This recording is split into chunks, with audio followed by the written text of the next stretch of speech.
Ngayong araw na to, nag-order ako ng beef tapa at saka longganisa with coffee. So, dumating sila, on time naman.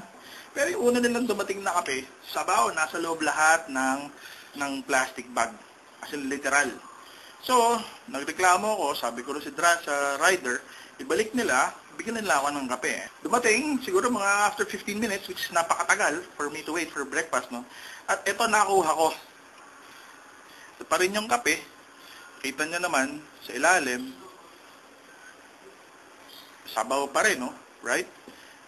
I'm supposed to get a cup of coffee. Tingnan natin kung anong matira dito sa supposedly cup of coffee na kinuha nila for replacement. So as you can see,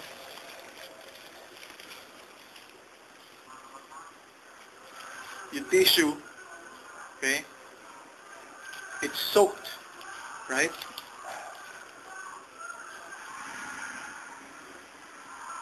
Right? There's coffee there, man. So, palpak na siya. Right? It's a complete mess so far. Ngayon, gusto ko malaman gaano karaming kape na lang yung natira. Right? It's not a cup of coffee for me, right? So I spoke with the store manager. Sabi nila, they'll be sending me something. So, I don't know. Hopefully, Jollibee does something about this. And fixed it, right? It may be a problem with the people fixing it, preparing it, or maybe a problem with the cup that they use.